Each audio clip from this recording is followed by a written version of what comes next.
Welcome to the G's Culture Leadership Podcast. I say this every week, but great to have you with us. Really enjoy taking some time every week just to sit down, connect, talk about leadership and life and growth. Today, we have a new co-host. I've been here before. Yeah, you're right. You have been. So it would be a repeat. New co-host. A repeat periodic co-host. I'm like a gift to the podcast, is what I like to say. We stole her from the Authentic You Women's Podcast, and here she is with us live and in person. My wife, CJ. Great to have you. Thank you for having me. I have to be more refined on this podcast, so if you would like to hear more. A little bit more of the raw, a little bit more of the stories, a little bit more of the just unfiltered CJ. CJ is filtered on this podcast. I try hard to be filtered. You should have a podcast, CJ Unfiltered. Well, thanks for jumping on, first of all. Oh, you're welcome. Got a lot we're going to talk about today. But we just have recently been, a lot of people out there, they might be in our shoes, where we've recently kind of transitioned because our youngest graduated high school. Yes, yes. So now people are like, "Oh, you're on the empty nest." I'm like, "Well, not really. Not even close. I have a 25-year-old who still lives at home, who's finishing school and is about to get married this year. Yes. But she still lives at home. My 19-year-old still lives at home, going to college, and then my middle one is finishing up in San Diego. So people are like, "Hey, you're an empty nest." I'm like, "I don't know what empty nest is. It's obviously a different season, but it's not empty nest season. We're not just sitting around and you watching TV." I think Banning and I have secret goals differently. Like he can't wait for empty nest, and I don't know. secretly I don't know hope if I can't wait is a fair assessment. you're but yes, excited about that stage of life. I am excited about the next phase of life with me and you. Everybody says it's like dating all over again, and you're watching movies. That part does sound fun, but Okay. I secretly am trying to figure out how to keep my kids as close as possible. I know. Like if I could sew them to me, I know. I would yes. probably do that. That's healthy. It is. That sounds like not dysfunctional at all, but yeah, I know. No, All I right. mean, I haven't sewed them to me yet. If you're a therapist or a counselor listening to this, just get a hold of us. Well, my kids haven't allowed me to control them, and I've tried. Yeah, but we are going to have the kids around, and what's going to happen is we're very quickly going to get into grandparent stage. I mean, that's right around the corner for us because both of our girls are going to have kids right away. If we have our way, yes. Yes, and I would put them. I don't want them in my house. I'd put them in a. I'd put them in a house, in my backyard or next door. I don't even need them to live next door. I've just told you my goal is to be as available as possible. I want, if they decide, hey, we want to go to a movie, I want me to be the first call. You know who's going to be available? My mom. Do you know you have a marriage too, right? Are you tracking with that? I just didn't. Well, I just want to make sure we're all. you to go with me. Okay, I'm in. To see our Let's do it. grandkids. It sounds amazing. But one of the things that's happened with us, or that's been a little bit interesting transition, is we have been for 15 years, probably longer, but 15 years, our life has revolved around pretty intense commitment to sports. Absolutely. Because our son, who's 19, he would have been 8 when he actually started. He was already playing rec ball on Saturdays, but really playing AAU club ball. Then my daughter was playing. So all of our weekends, all of our summertime was We shouldn't forget our middle one also played club soccer, but Banning tries to act like her sports year didn't exist. That's not true. We did. I'm talking about Ellie, our oldest, all the way to our youngest. As far as our oldest, Banning only counts basketball. Stop it. That's not true. Raya, I love you. True. Raya, I love you with all my heart, and I love your soccer. So we have our life has been centered around tournaments. The summertime was all tournaments. Holiday weekends were tournaments. Everything was tournaments. And so now as we came into November just a couple months ago, it is a little bit strange of wow, I'm not sitting in a gym or on a soccer field. I haven't felt bored yet, though. I thought, man, I'm going to have all this time. I haven't found that I have all this time. Oh, I've totally felt Saturdays. We're home now, and there's a whole bunch of different stuff.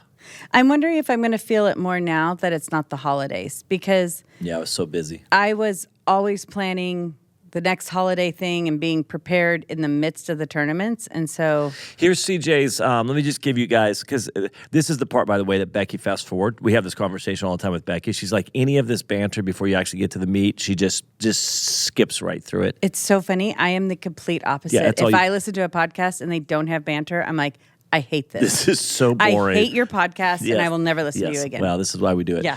So for all the people out there that haven't skipped us over so far, well, this is what CJ does. Here's a CJ 101 class for you.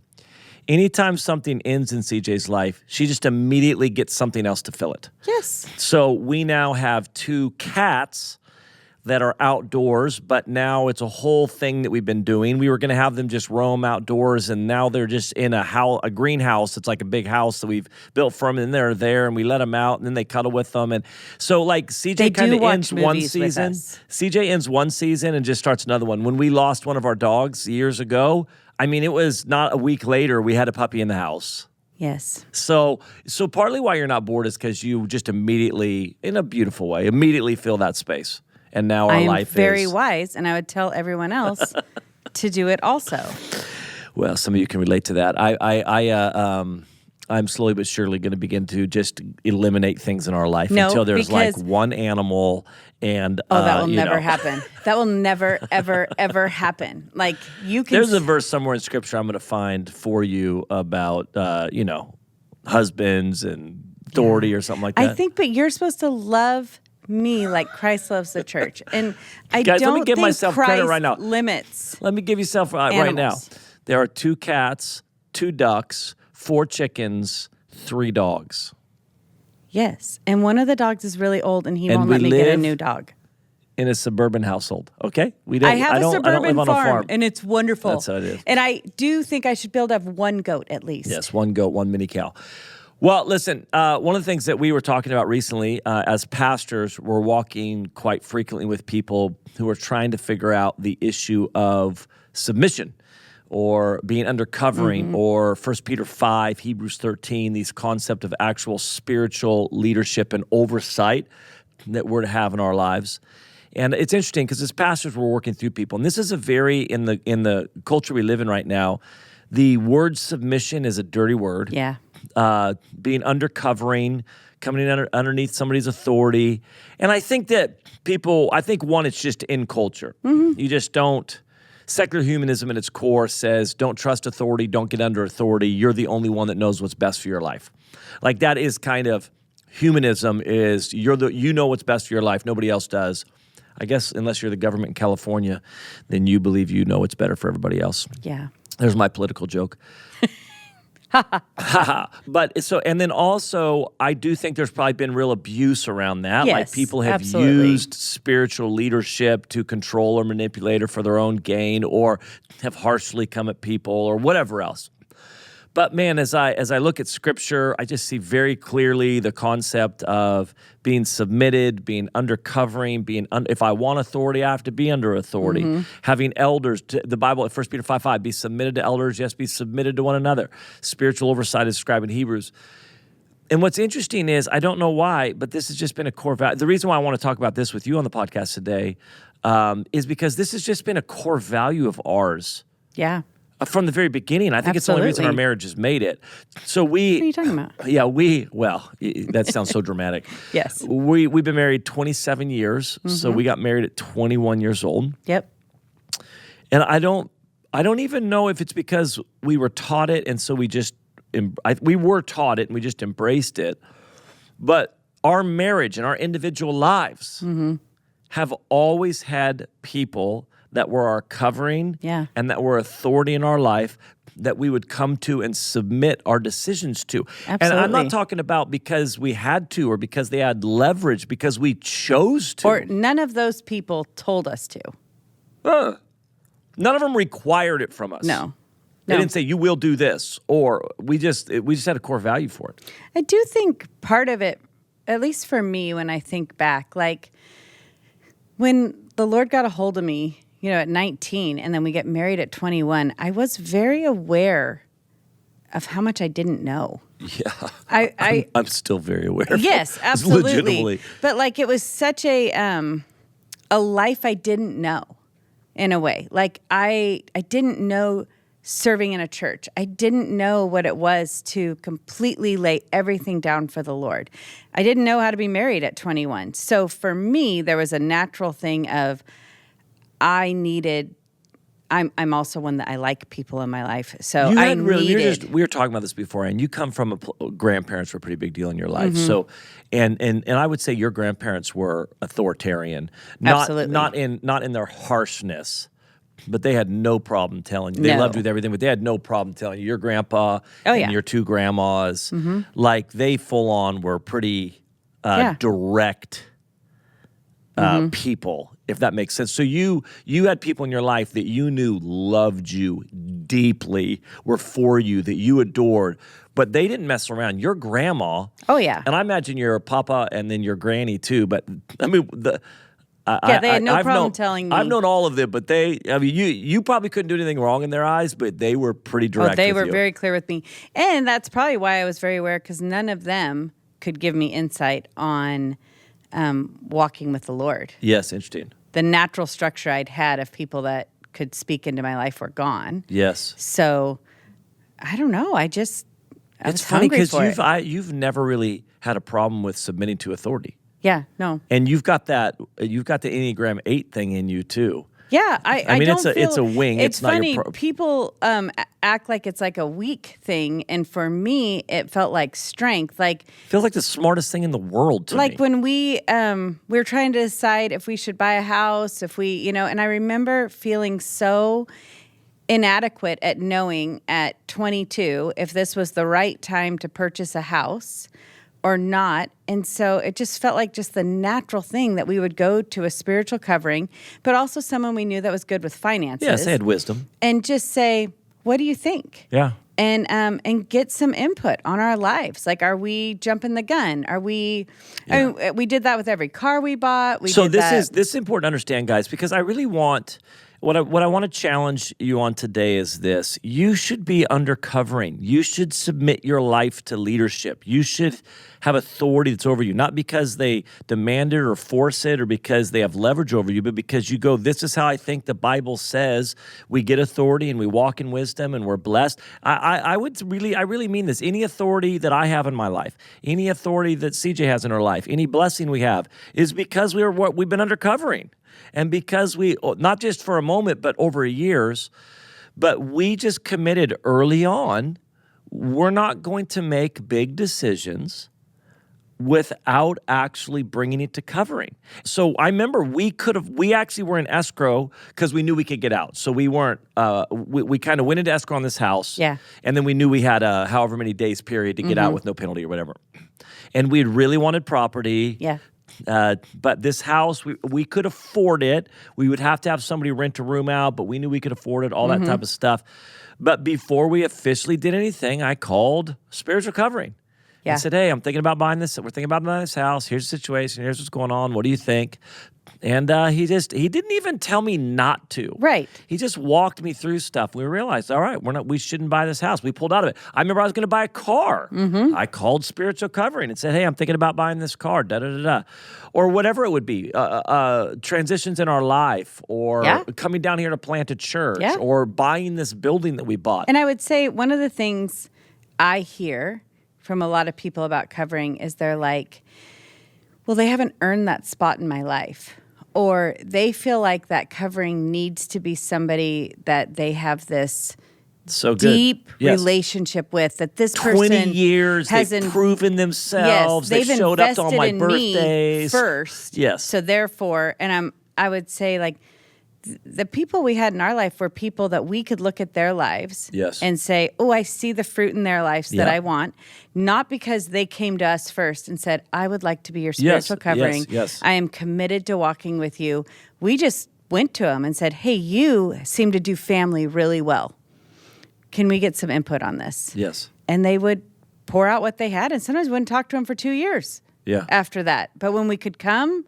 I remember our lives. I remember that we were trying to figure out our finances because we had, like, we made decent money, Like when I laid out our year of finances on paper, I'm like, we should be ending the year with money in the bank saved. Yeah. But why are we not ending the year with money? Because we have a budget. I laid it all. We weren't, And so I remember going to somebody that is a spiritual father who is wise with finances and just saying, hey, and so he said, all right, let me walk with you. this is all before apps. Give me all your receipts, or track every single receipt for 3 months and do this and do that. And so we're both pastors, so we're dealing with people a lot. Yeah. I do think one of the things that I think we did different than people that don't want to be under authority is when I would go to authority or elders or spiritual covering or oversight, I wasn't there to kind of take their input And then as go just- back and weigh it. or like take their input and then go decide what I'm going to do with it. Yes. Right? Because I'm like, if I'm coming to you, I'm not coming to you to be just one voice in my life and I'm going to Yes. go get a couple other opinions. Yes. Then I'm going to kind of figure out what I'm going to do. Like, why would I even come then? Yes. Like that, like the concept of submission is not like, I'll let you know, but they didn't require it for me, I did. So when Yes. I came and they said something, I would do it. Because I'm like, this is why I'm coming to you. I'm literally coming to you for the advice you're giving me. Why would I walk away and not do the advice when that's actually what I came here for? Or we also didn't come already down the road with the decision made and say, hey, what do you think about this? Or just informing them. I actually just got married Yes, and we're totally. moving to Maui. Yes, totally. Does this feel like a good decision? No, You're like, 100%, well, the decision yes. is made. You've Yes. already done the decision. 100%. So what are you needing No, now? I realized as I got older, in the early days, I would just be like, hey, this is what I'm here for. Right. And people go, what if they give you wrong advice? I said, sometimes I think it's not about the advice. It's about the posture of your Yes, heart and absolutely. humility. And the Lord's saying, I want to release grace to you. What you need is not good advice. What you need is grace. Yeah. And I would say this for everybody out there right now that's struggling coming under authority. What you probably need is not advice. You need grace. And grace comes, is 1 Peter 5, when I humble myself by submitting to elders, covering, and community and others. And so I would come to, and they say, what if it's bad advice? I'm like, maybe it's bad advice, but I tell you what happened. Grace came into my life because I chose to humble myself and not just be arrogant and go do whatever I want to do. I have found as I got older, relationships morph in that I probably will have conversations more. Even then, though, it won't be to push back or to not do what they do. No. I'll just say, hey, man, can you talk me through that a little bit Yes. more? I'm a little Yes. bit like, man, I feel like, man, I don't know if I feel like I'm not supposed to be doing that. Yeah. But Yeah. man, I'm coming to you right now because I trust you and because I want your input and I want your opinion. So I might wrestle a little bit more with it as I'm getting into the later decades of my life. But we still come. I do not come to authority and covering without thinking like, I am here for your input and advice and for you to give direction, not just to go through the motions. I would also say, I think there is a difference in what covering should look like. I mean, I think people revolt when it's a controlling covering. So, like, when we would come, we never had somebody look at you and say, you are not allowed to buy a house until you are 25. Yeah. Covering looked like we have wisdom. We're going to give you some input. We're going to, say like, hey, I'm not sure right now is a good time. Take this back. And they would never emotionally punish us. No. I'm trying to think of when we did something that wasn't what they said. But you would never, later on for sure, I've probably had some disagreements with who would be my spiritual father and our spiritual covering. But there's never an emotional punishment coming from them. There's never a disconnect. There's never any of that type of stuff. If you feel control, that's not correct. Well, covering. I would probably change that language, CJ, probably and say, I don't know if what we feel is accurate. Yes, not if you feel but there is covering that tries to go like, there is. This is what you will do. No, 100%. This is where you will be, and that is not what covering is. This is in fact, this is probably why it's such a touchy subject, is because I'm like, I don't want to give you any excuses whatsoever to not be under covering. But then also there's some covering that's probably not great. you know what I'm saying? So how do you navigate that? And we've been around people that are like, they're abusive and I can't. And I'm like, what do you? This is you.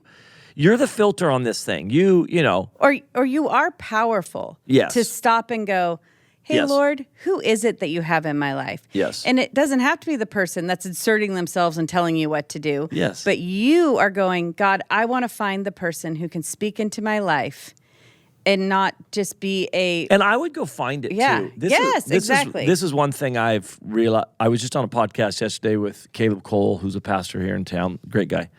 But we were talking about men, and I just said, go find it. Like, don't wait for a phone call. Like, if you want covering, if you want authority in your life, like the ideal is that somebody would come and say, hey, I want to, but go find it. You need you need to come undercover. I think at the core, it's arrogance and pride that keeps us back from that. Yeah. Now, some people say, hey, I've had real trauma, and I'm like, I get all that. I really understand that. We have been in really rough leadership positions as well, where people have done stuff that I'm like, this is brutal and not right and not fair. I bring it to the Lord, though, and all that stuff. But you've got to just say, Lord, I want to be under authority. I want to do what the Bible says. Yeah. Go look at what the Bible says. The other thing I would say is this is, for anybody listening that's married, we actually have walked this core value out together. Yeah. So I remember we'd be locked up or trying to figure something out. And I'm like, dude, we're just not seeing eye to eye. You were just an emotional mess. Oh, really? I was super kind and tender. Yes. And loving. But I remember that. Yeah, I remember that. Those days. But I think I remember going, hey, can you go talk? There'd be a spiritual mother in your life. And what I knew is this. I was going to listen. And I was going to listen as well. Yes, absolutely. That you were going to go listen and that we together. And so all the time with couples, I'm like, who together do you go to? Yeah. Not just you individually, but who together you go to. So you know me. You'd send me to somebody. Dude, you need to go talk to them. Yes. Because you're wrong and they will straighten you out. Yes. And if I came back and it was different than what you thought, I would adjust. Still would adjust. Absolutely. So I would go talk. And most of the time, it was me that had to adjust. Thank you for admitting that. Yes, I feel good about that. To be fair, that is actually what happened. I remember one time I was traveling, and I have a high need for significance. So travel in those early days definitely kind of stroked that kind of significant ego thing in me. And it just meant like somebody wanted me, you know? And so I was traveling, and you were struggling. It was in that season of kind of just the anxiety and different things that were going on. Home with 3 kids by myself. Home with 3 kids, all of it, yes. Yeah. You came by it honestly. And I remember going to my spiritual father, and he's just like, so help me understand that. Because there was an invitation that I needed to kind of get a hold of and say, hey, I can't come. And I just didn't want to do it. And he said, so help me understand this. I forget exactly what he worded, but it's pretty much like, you're going to take care of that relationship out there in Alaska more than the relationship with your wife? I loved that person. I know. But if he would have said, hey, listen, the Lord's called you to do this, CJ will be fine, which other guys have before. They're like, don't set your life up with a bunch of mattresses. If you remember that conversation. I was going to share that, but then you overtook me. Welcome to our marriage. Welcome to our marriage for the love. No, I was going to say, so he stayed home, and it meant so much to me. And then I'm walking with another spiritual father and just like, hey, I still feel overwhelmed. I don't want him to travel. And he looked at me and he said, CJ, when you learn to ride a bike, you don't ride a bike with 2 mattresses on either side of you. You have to be able to crash and burn without a mattress. And I was like, hey, screw you. Yeah, but no. I was so mad, but I also knew that it was right. And I had to walk it out. And it was scary and it was hard. But I trusted him. But this is what I want to tell people. Get under covering. Yeah. You didn't and it's not always squishy and nice. You didn't walk away going, nah, I'm going to do whatever I want to do. Yeah. I'm going to go home. I'm going to continue to make Banning feel guilty. I'm going to tell him I don't want him to do this. I'm going to whatever else. You didn't do that. You go, I don't like your advice. But I trust you. But this is what I'm here for. And I'm going to come under covering and submit to this, even when I don't see it or understand it or I'm frustrated by it. And the blessing in our life. And the fruit of our marriage. Yes. That, like, the way we are built, like you are built to go and to influence and to carry what God has on you to the nations. I am built to build a farm and stay home and have a steady, peaceful life. And you do not help that at all with your travel yet. Every honorarium I get now, people are going to be like, so is this advancing the kingdom or just it's advancing building the kingdom of farm? My farm. Anyway, but our marriage thrives because we have submitted, and I have vision for what you do, and you have vision for what I do, and it's not one dying to the other. It's and I think together. for years we couldn't figure out how do we We love each other deeply, but you're wired very differently than I am. I'm the better wiring. Yes, that works. And it felt like if your dreams happen, my dreams die. If my dreams happen, your dreams die. But the way we navigated that was undercovering. Absolutely. And we didn't just do it on our own. So big decisions we would submit. Yeah. We would come and bring our marriage. Our marriage was in submission. Yes. Our finances were in submission.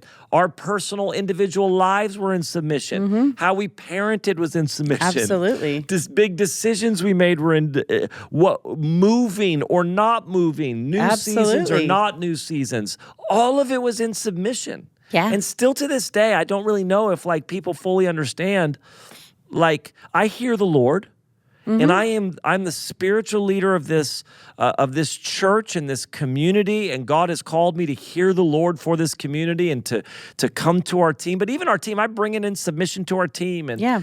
But I'm telling you, even buying this building, like I mentioned this, I'm on the phone. Yeah. What do you think? You know, Yeah. not just like, and we had a real word of the Lord on it. So I would just encourage people, whatever practicality you get from this thing, I would say both as a married couple, if you're married, if you want authority in your life as a leader, if you want blessing in your life as a leader, if you want grace flowing in your life as a leader, get in submission. And I would also encourage you, look at who you see fruit in their life. This Yes. does not mean Yes. it has to be the senior pastor of every Yes. church that is Yes. the covering for everyone.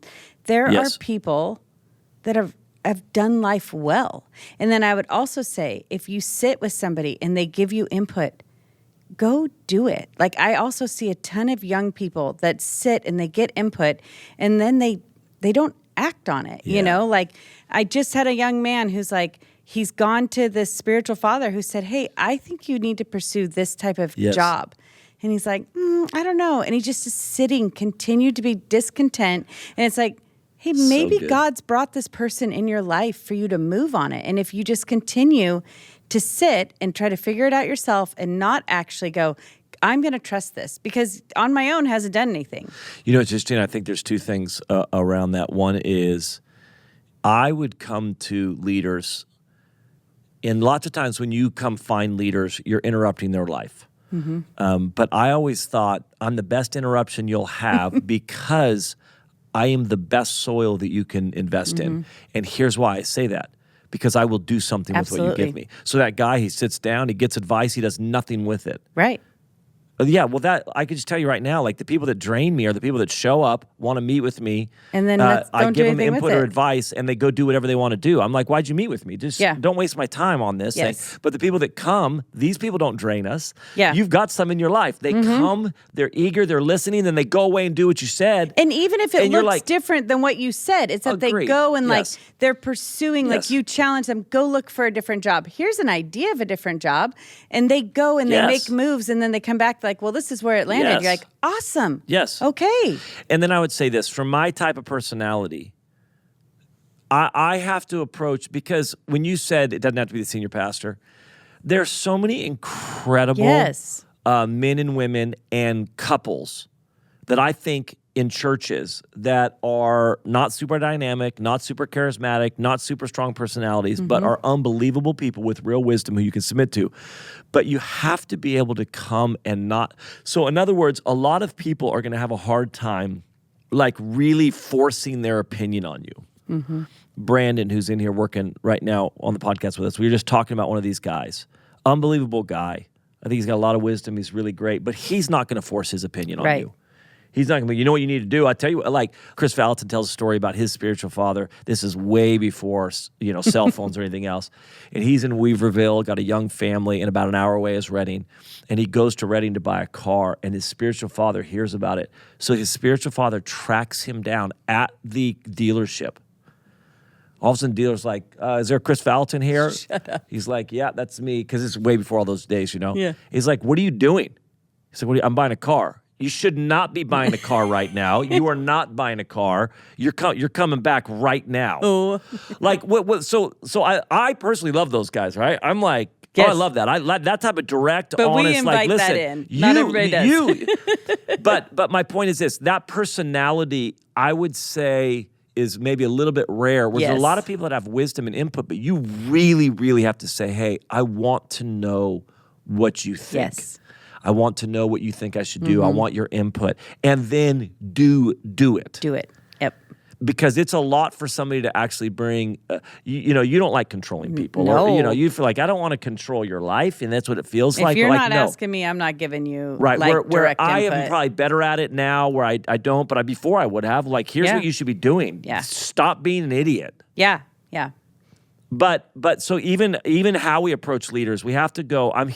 This is what I'm here for. Yes. I'm not here to see if you can win me over with your argument. I'm not here because you're one of many voices I've been talking about until I find the person that agrees with me. I actually am here to submit to leadership and covering, and I've invited you into my And I would say life. this, I think sometimes people, I hear this, it's like, why is that person better than me?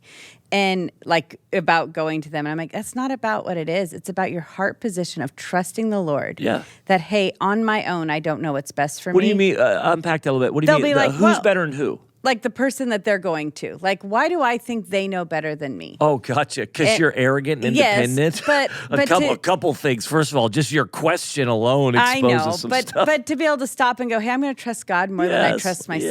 yes. And that means I'm going to trust the people that I see He's pointing out in my life. Yes, 100% He's put in my life. Mm-hmm. And I just don't know another way to live. But I can't imagine living another way. I can't imagine just me and you over in a corner making all of our own decisions, not having anybody else in our life that we're submitted to, or the not getting. decisions we would have made would have been the dumbest decisions ever. Yes. Me and you at 21, I can't even imagine what we would have done. And we had a set of friends who are exactly what we're talking about, just independent on their own. We loved them. We were friends with them. Yes, we yes, did life yes. with them. But man, they would make, and it hasn't worked out. I mean, years Yes. later, I say this and my Lots of heart. big crash and burn There's moments. a lot of train wrecks, but I mean, they would just all of a sudden make massive decisions. I'm like, where did What that just come? happened? Who did you talk to? Did you submit that decision to anybody? No. I'm like, wow, Yeah. I mean, it was so, yeah. Anyways, well, CJ, phenomenal co-host. I Such think I am a great co-host, really. You're a great co-host. Thank you for filtering yourself a little bit. You're welcome. Really appreciate that. If you want to hear the welcome. Unfiltered CJ, Authentic You, for all the women, it's a great podcast. And so, all right, guys, have a great week.